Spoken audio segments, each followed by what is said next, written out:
Good morning, you strange and wonderful weirdos. I'm John. I'm Stacey. It's Friday. Thank God. November 4th. And here's why. Today is strange. Okay, so Friday's always the strangest day of the You week. know what really sucks, though? What? I love doing the every weekday show. Right. But daggum it, if we're going to do a show based on dates, why could we not have November 5th?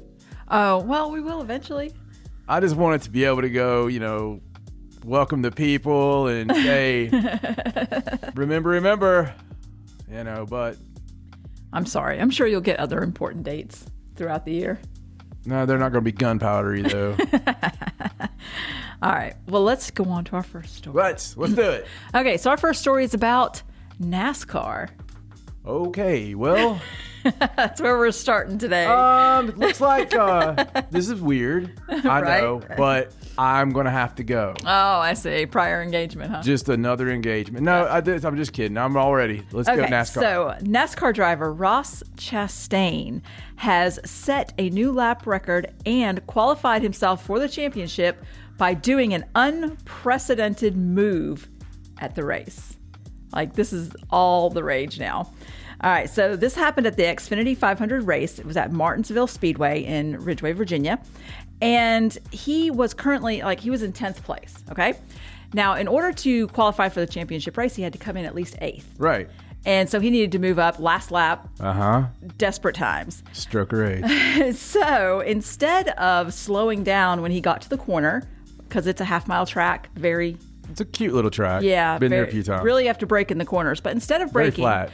he left his car in 5th gear and he let it go out to the wall. He let go of the steering wheel and rode the wall around the corner like you would do on a video game. And he, in fact, afterwards said that it is a move that he learned while playing NASCAR on GameCube. Well, I think we've all done that on the NASCAR game. I think so, too. He did move up 5 spots and has qualified. And he set a new lap record for the track. Yeah. By doing that, because he didn't slow down. He just let it go. And it was funny because he said that it wasn't something he planned to do. He didn't even think it would work. What's really going to suck is every time somebody comes up with something innovative, Right. they take the fun out of it. Right. They right. be in anybody, NFL, anything. If you notice this, it seems to be a thing, even in baseball or whatever. Somebody comes up with something that's revolutionary. Right. Right. And they do it within the confines. It's a gray area. Right. And somebody has to be like, oh, sniddly, snappy hash. I don't think we're going to do that around here. That's not the way it's ever been done. And I say pooey to all of you. We need to allow people to spread their wings within the confines of the box. I pushed a P-toddy out of boxes. And ride the wall to get a win. I love the ride the wall to get the win. It's pretty impressive. He said he didn't even know if it was going to work. It was a split-second decision. He needed to get a few spaces up, and that was where he went. So did it look as spectacular as what it sounds? Yes. Okay. It's amazing. That's And awesome. They talked to some other drivers. Any number of things could have gone wrong. If there had been anything even sticking out of the wall, a gate or anything like that, it wouldn't have worked. Friend of the show, Brian Wayne. Right. I am looking at you, and I am ashamed that you did not bring this to the table, especially after our big in-depth NASCAR. We had a NASCAR moment. Oh, did you? We were talking about it. I grew up in a very NASCAR-y family, and NASCAR-y is how you... Yes, that's the official term. Yes, you speak NASCAR-ism. Yes. And, so I was like, well, there was the time, and you get away. But it honestly, the biggest thing I've seen for NASCAR in their increase in popularity recently, because it had went away quite a bit. Right. They started doing some reality show stuff, and this is a day, and everybody just eats that up. So, oh yeah. Anytime you want to win, just show everybody's problems their families. Well, this is fantastic. I love that he learned the move from. He's like, you can get away with it on the video game, so I figured, you could get away with it. I guess that means that football players now can grab the ball and run and knock everybody down and just score touchdowns. Or change their stats. Just like Madden. Yeah, I think it's called steroids. I took all my stats to 99, coach. All right, let's move on. All right, so let's talk about a family who has unearthed a chilling photograph from underneath the floorboards in their home. So a gentleman named Paul Stanfield and his son were renovating a new house that they bought, and under the floorboards they found a photograph. And it's pretty creepy looking. It's a photograph of a family, a man, a woman, and a son. And then right behind them is another person, maybe? They're very hard to see, and you can kind of see through them. And you could say that maybe again like that, though. Maybe? The photograph's kind of old. Yeah, kind of. And, pretty grainy anyway. But it does look pretty creepy. It's creepy. It is. It's a creepy photograph, and whatever this thing is behind it. I mean, is it a lens flare? I don't know. Maybe we should get NASA to look at it. Some people tried to say... Looks like trash to me. Some people say that it's like double exposure, but only the one person is kind of messed up. Everybody else seems to be fairly in focus. Looks like it might be from around like the 1960s. They have no idea. They posted the picture to see if anybody knew who it was, but they had no idea, and they were so creeped out that they just put it back under the floorboards where they got it. It's very odd that weird picture was under the floorboards. It's a weird place. Seems like somebody may be, screwing around with you, right? I mean, maybe we would do that. Oh, I would totally put stuff under the floor. Where you see articles all the time, people found like creepy dolls in the wall with messages, and you take wallpaper down and there's like, you write things. I totally would. We've written messages on places before. Yeah. Well, at least I did. I don't know if you knew about it or not, but there's closets out there that have some. I think I saw an article once where someone was remodeling their kitchen, and there was like a space in the cabinets, like a corner place in the cabinets, and so they dressed a skeleton up and stuck it in there, like made it look like a handyman, and stuck it in there, and then installed the cabinets, because it's not a place that you would see until you take the cabinets out. So. I think it's fun. I mean, I really do. I think that you should always be burying weird things to confuse future archaeologists. I want to put a fake treasure map somewhere. Yeah. With no treasure at the end. No, I mean, that's you got to put something at the end. Okay, a little box that says, "Congratulations, you found it."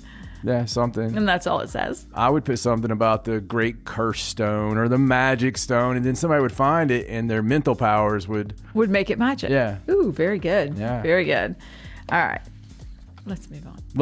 Okay, so let's talk about an art installation on Tottenham Court Road. Tottenham Court Road? No, it's just Tottenham Court Road. I was having trouble getting it out of there. Down the road from Tottenham on Tottenham. On Tottenham.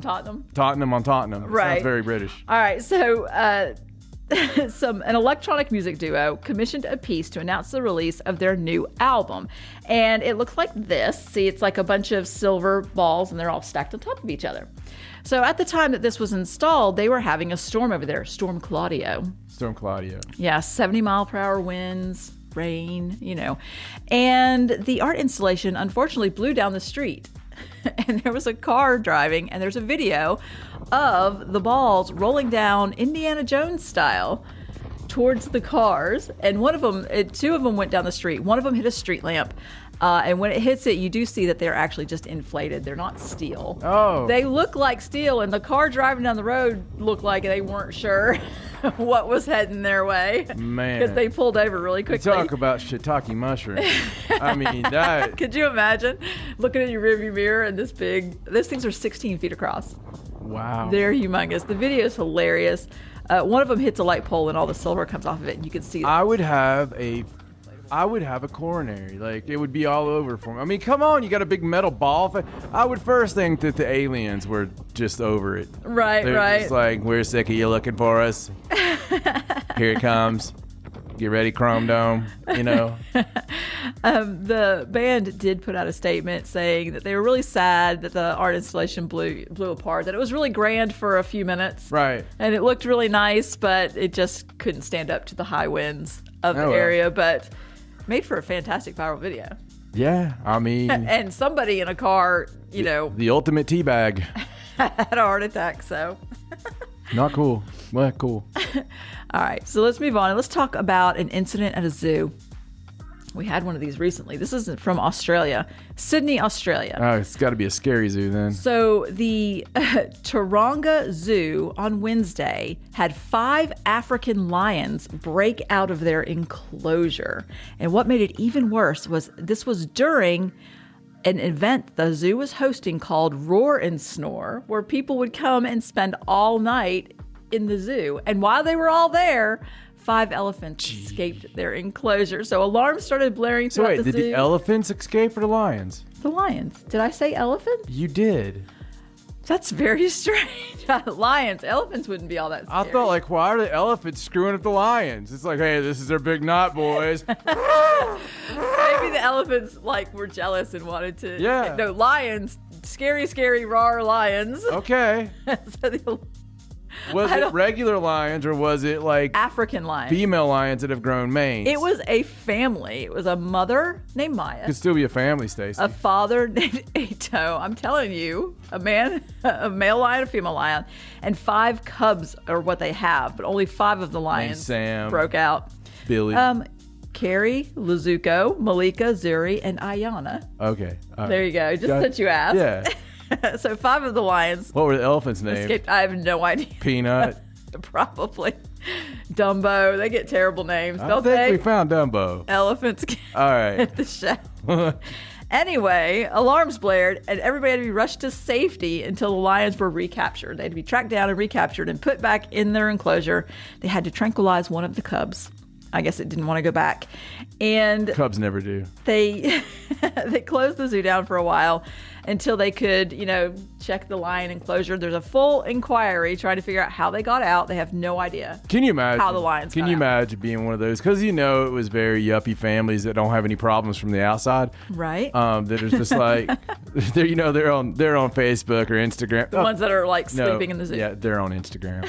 But they're on Instagram going, tonight's the night, me and the kids, and everybody's perfect. Ding, their little smiles. Hashtag roar and snore. Yeah. And can you imagine just being the guy that I think of, like Bill Murray's character from Caddyshack, right? Right. As the cage keeper, just like, yeah, it's right, Mrs. Johnson, gonna enjoy your night, little roar and snore, little roar and snore. All right, that should be pretty good there, boys. I'm gonna put this meat over here, and And then they get out. just to watch it, just for the fun of it. So remember we had the story about the cobra that escaped while people were in the zoo. They Same found zoo? it took like 6 days to get that cobra. They knew where he went. He went back into his little building because it was too cold outside, but he was in the wall and they didn't get him for like 6 days. But they still opened the zoo back up. Did they? Yeah, because he was in the wall, and eventually he just climbed back in his terrarium. Like, I don't think they ever actually Told you caught guys. him. I told you all they were going to open that zoo up Yeah, they did. And they knew where he was, but they couldn't get to him. with a freaking cobra.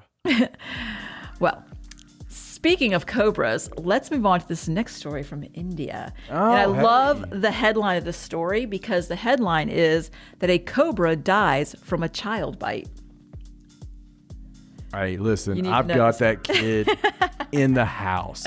So this is a story about an 8-year-old boy named Deepak who was outside His playing. name's D-Bag? Deepak. Deepak. Deepak.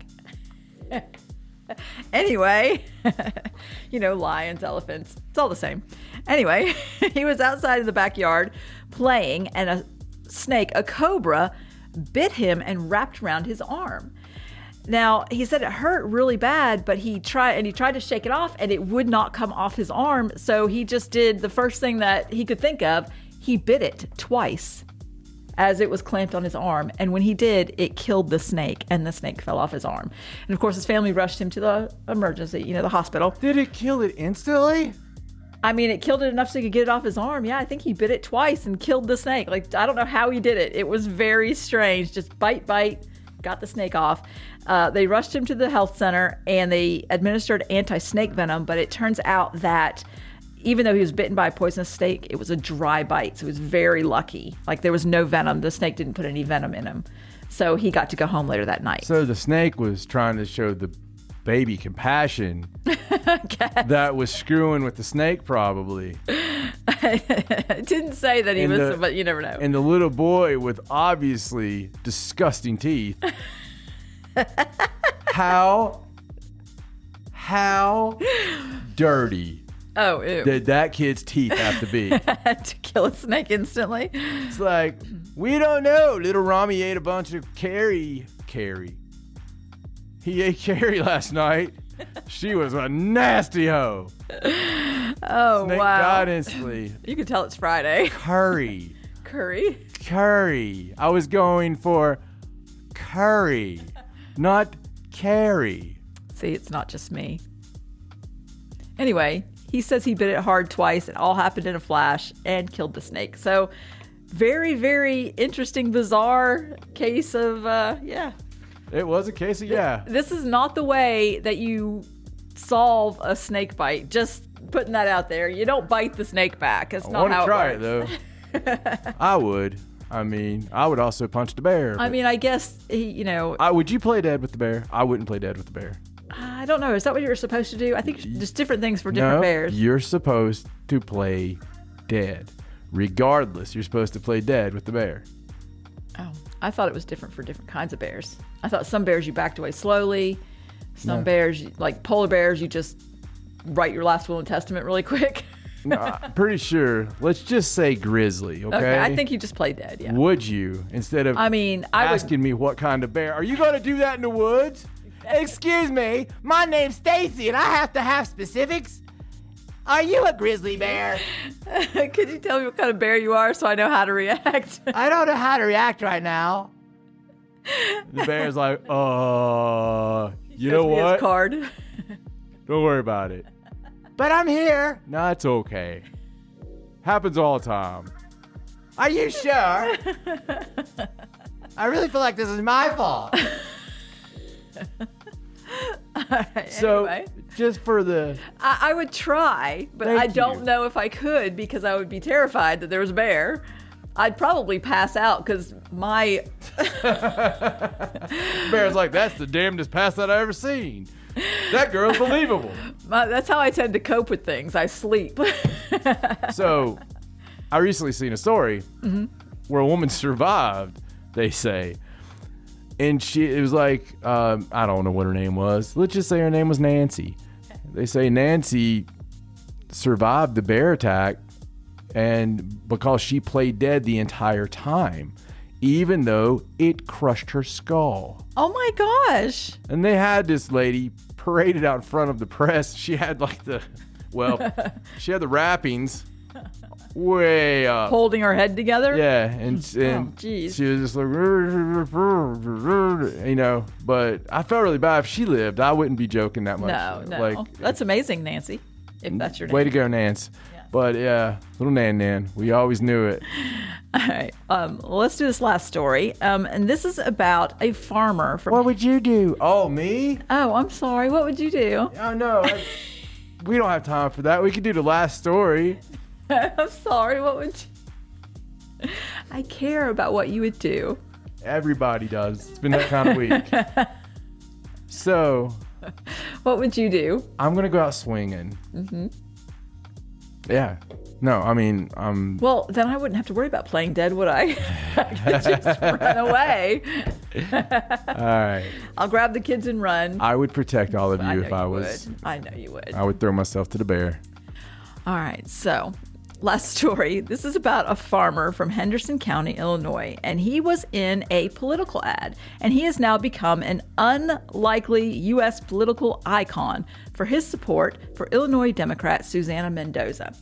Now, in her political ad, she has several different people in the area saying nice things about her, how you do with a political ad, and this gentleman had just a little tiny snippet. All he said was, "She's a firecracker." He wasn't on the screen very long. But it turns out that his name is Dick Bigger Jr. And don't you know, people caught that. They caught it and they saw, and it got reposted a lot. Sweet old farmer man named Dick Bigger Jr., which means I guess his dad is also Dick Bigger, or was. And so this political Susana Mendoza, she posted on her Twitter, because I guess there was such a response to it, she posted a little reel of outtakes of him trying to say the line for the video so that people could get more Dick Bigger Jr.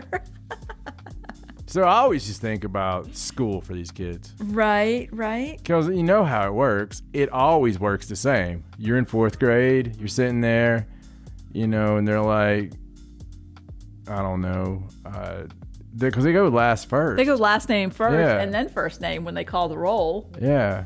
So they'd be like bigger dick. Bigger dick. Bigger dick. Bigger dick. Now, that's how his name was on the screen. I'm wondering if his name is Richard and he just goes by Dick. Well, of course. Well, no. Some people might just name their kids Dick. I don't think anybody names their kid just Dick. I think it's I don't know. always Have you Richard. seen some names that people give their kids? Yeah, but I'm sure that the Dick and Jane time is. I listen. There may be a Dick out there, but I'm pretty confident that most of them's Richard. And they just like to go by the name Dick. Yeah. I mean, wouldn't you? I had one in my band. You did? Yeah, and he loved the Dick. I'm sure he did. He just couldn't get enough of it. Sure he wanted it everywhere. He wore it on his chest, wore it on his hat. Yeah, I mean, it was all over his face, like all the time. Do you remember? I do. I don't remember his last name, though. I'm trying to think of what it is. Really? You don't remember his last name? Was it Tester? It was. Okay. That's what I thought, but I wasn't sure. His name was Dick Tester. Hey, Dick. You miss me? Okay. And that's why today is strange. Happy weekend.